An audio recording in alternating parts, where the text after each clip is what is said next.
Welcome to Mr. Brown's Basement, a channel devoted to sharing the craft of repairing, restoring, and modifying vintage electronic gear, and other random stuff. This is a RCA 9W125 console radio from approximately 1949. It was built by the Canadian Victor Company. First of all, it has a radio, AM, FM, and 2 shortwave bands. There.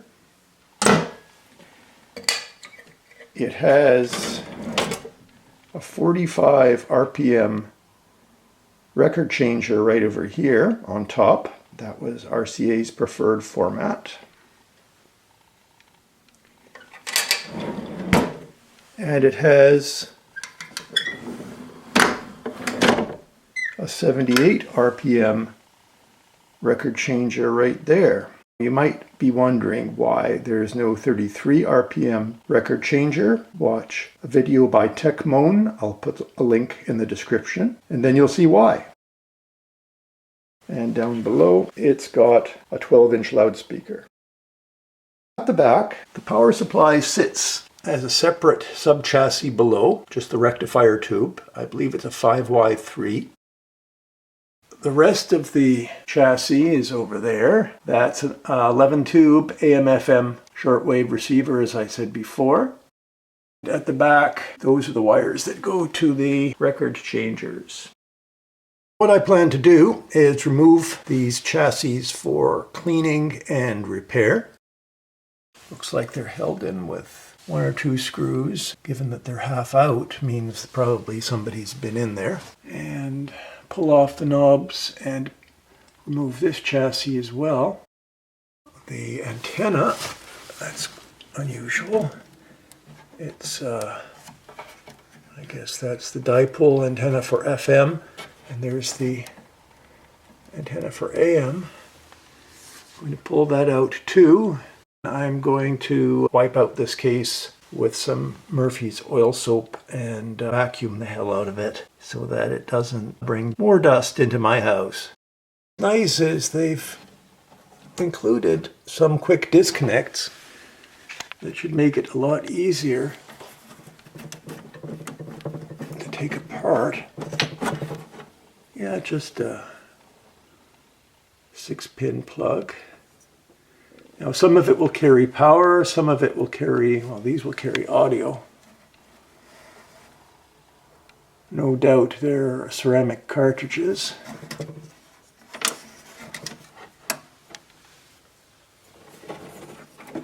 I will have to follow all these wires and get the stuff out.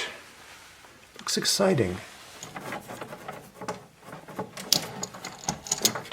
This speaker wire probably plugs in as well. I'll have to get around to see. I don't know. Well, I think it goes straight in. There might be a quick disconnect somewhere else underneath there. Yeah. Lugs on the speaker.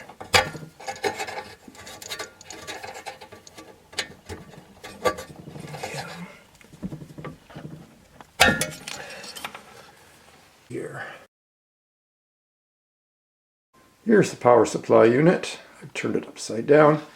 There's a fuzzy plate on the bottom, probably impregnated with asbestos, so it's going to go out because I don't want to deal with asbestos. I'll just put on a metal plate to replace it, and that will be just fine. Here's the underside. There's nothing in there. Just the tube socket for the rectifier and a terminal strip.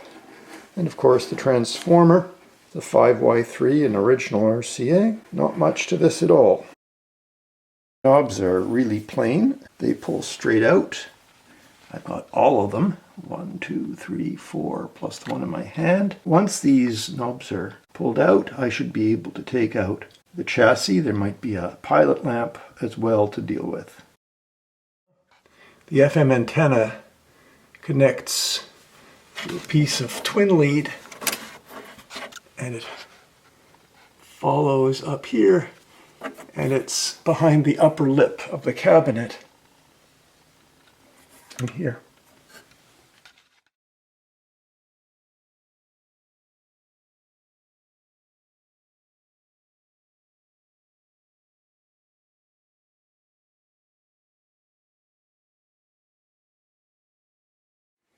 Here's the chassis removed from the cabinet.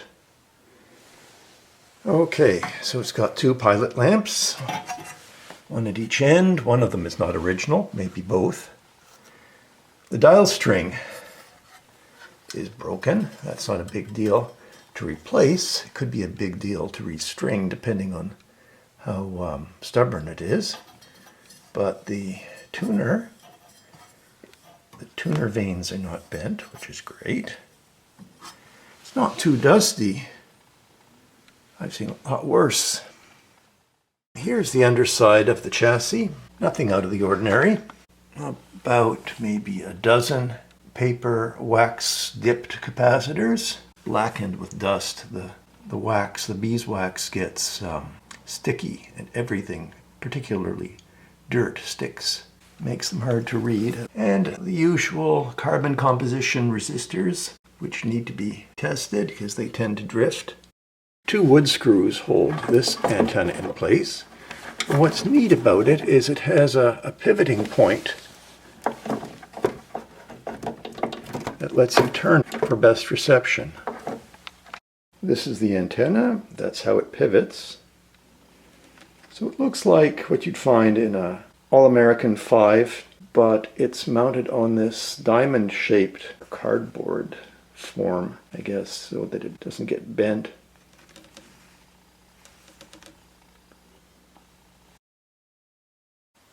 I'm not sure I'm going to pull the speaker now. The speaker fabric isn't perforated.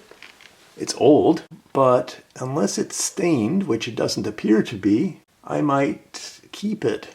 Certainly the paint will have to be touched up, or the stain, maybe a little bit of both. It's seen better days, but considering its age, it's not too bad.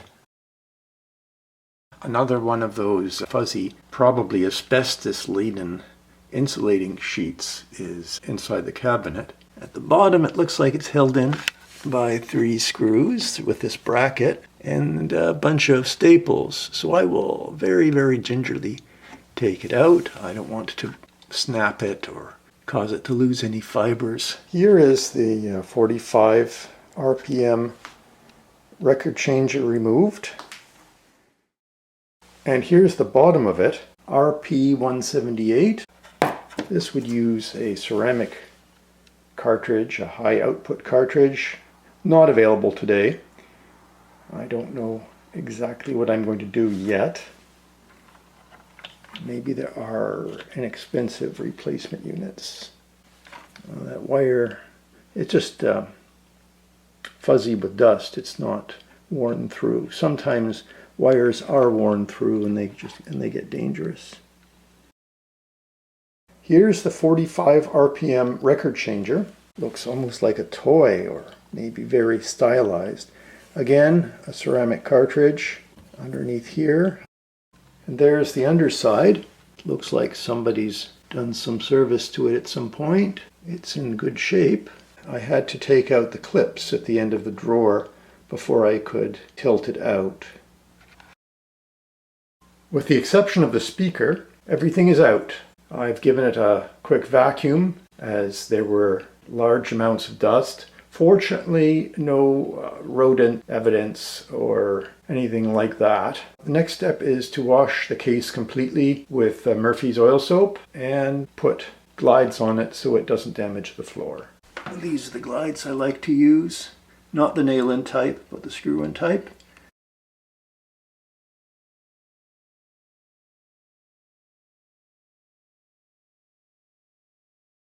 I hope you enjoyed this video. If you did, please consider giving me a thumbs up and subscribing to Mr. Brown's Basement for more interesting and unusual videos.